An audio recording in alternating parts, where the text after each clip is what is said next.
उसका हिंदी में अनुवाद बताएं तो। देखिए, जो है हम आपको एक कथा सुनाते हैं श्री रामचरितमानस का। भगवान राम से अगर कोई प्रेम तो सब करते हैं, लेकिन कोई सबसे ज्यादा प्रेम करने वाला है तो वो माता कैकेयी है। लोग तो समझ नहीं पाते हैं, कहते हैं कि वो तो वन में भेज दी थी, वो कैसे प्रेम करती हैं। तो वही सबसे ज्यादा प्रेम करती है। वो वन में भेजी थी तो भगवान राम को दिए हुए वचन को पूरा करने के लिए वो वन में भेजी थी। वही सबसे ज्यादा प्रेम करने वाली। सभी लोग, सभी माताएं अपने बच्चे को दूध भात खिलाती हैं बड़े प्रेम से। वैसे ही एक बार माता कैकेयी भी भगवान राम को अपने गोद में बैठा करके और दूध भात खिला रही थी। भगवान राम एक गिलास खाए, 2 गिलास खाए, 3 गिलास खाए, चौथे में हाथ पकड़ लिए। बोले, माँ, आपने कभी हमसे ये नहीं पूछा कि राम तुमको कुछ चाहिए? तो माता कैकेयी बोली कि अरे पुत्र, अरे राम, तुमको कुछ चाहिए तो जल्दी बोलो, क्या चाहिए? तुमको कुछ चाहिए, जल्दी बोलो। तुम्हें मांगने में देरी हो सकती है, मुझे देने में देरी नहीं हो सकती।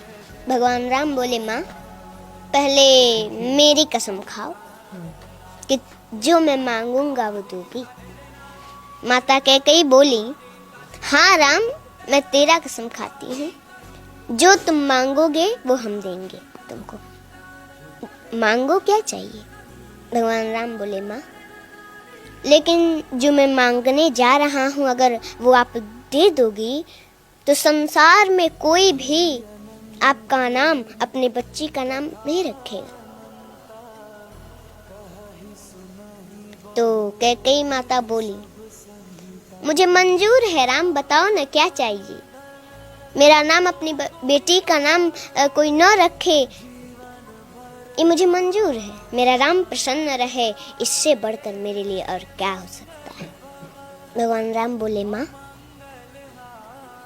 लेकिन जो मैं मांगने जा रहा हूँ अगर आप दे देंगी तो संसार में आपका अपजस होगा। माता कैकेयी बोली, मुझे जस मिले, मेरा राम प्रसन्न न रहे तो वो जस मुझे नहीं चाहिए, मुझे अपजस मंजूर है। भगवान राम के आंखों में आंसू आ गए। बोले, माँ, लेकिन जो मैं मांगने जा रहा हूँ वो आप दे देंगी ना, तो कदाचित आपको वैधव्य जीवन भी देखना पड़ सकता है। माता कैकेयी जब ये सुनी मौन हो गई। आप ही बताइए, कोई भी भारतीय स्त्री हो तो उसको ये बात तो खटकती है। मौन हो गई माता कैकेयी। थोड़ी देर मौन रही, फिर कुछ देर के बाद बोली, राम, मुझे कदाचित वैधव्य जीवन ही क्यों ना देखना पड़े, वो भी मुझे मंजूर है। बताओ तुम्हें क्या चाहिए? भगवान राम बोले, माँ, एक समय ऐसा आएगा, मेरा विवाह होगा, मैं फिर अयोध्या आऊंगा और उस समय हमारे लिए आपको 14 वर्षों का वनवास मांगना पड़ेगा। जब कैकेयी माता वनवास सुनी तो तुरंत धड़ाम से गिर पड़ी, जमीन पर बेहोश हो गई।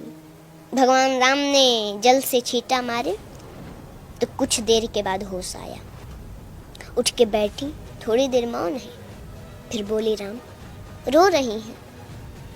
बोली, राम, देखो, मुझे अपजस भी मंजूर है, मेरा नाम, अपनी बेटी का नाम संसार में कोई न रखे, ये भी मंजूर है। कदाचित तो ना देखना पड़े, वो भी मुझे मंजूर है, लेकिन मेरा राम मुझसे दूर रहे, ये मुझे कदाचित मंजूर नहीं है। राम, मैं तुम्हारे बिना 1 मिनट नहीं रह पाती, तुमने 14 वर्ष सोच भी कैसे लिया? राम, ये वरदान वापस ले लो, मैं नहीं दूंगी, मैं नहीं दे सकती है वरदान। भगवान राम बोले, माँ,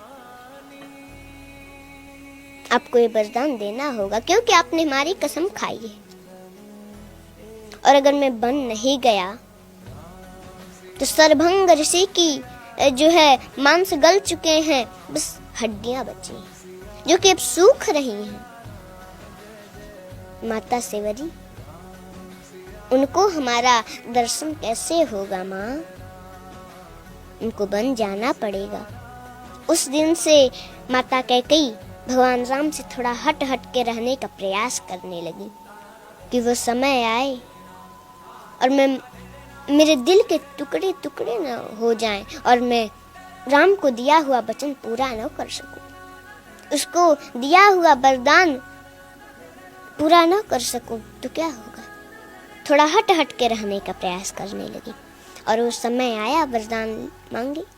पहले तो भगवान राम को सूचना मिला था कि उनका राज्याभिषेक होने वाला है, लेकिन प्रसन्नता मयान गताभिषेकतस्तथा न ममले वनवास दुःखत मुखाम्बुजश्री रघुनंदनस्य मे सदास्तु सा मंजुल मंगल प्रदा।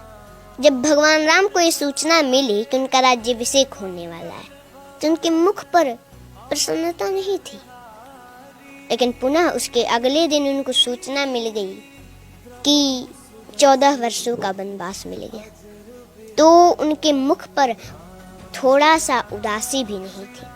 उस समय तो प्रसन्न हो रहे हैं कि अरे पिताजी ने हमको अयोध्या का राज नहीं, पिता दिनी मोहि कानन राजू, पिताजी ने मुझे अयोध्या का राज नहीं, मुझे तो जंगल का राजा बना दिया। वो तो प्रसन्न हो रहे हैं और उस समय उपदेश देते हैं कि कोई भी परिस्थिति हो उसमें प्रसन्न रहना चाहिए, हंसते रहना चाहिए। कोई प्रसन्नता की बात सुन ली, ज्यादा उसमें प्रसन्न भी नहीं होना चाहिए, और कोई दुख का बात सुन लिया तो उसमें ज्यादा दुखी भी नहीं होना चाहिए। हर परिस्थिति में एक जैसा रहना चाहिए। जी देखिए, पुत्र और माता के बीच का जो प्रेम है वो इन्होंने कितने प्यार से समझाया है।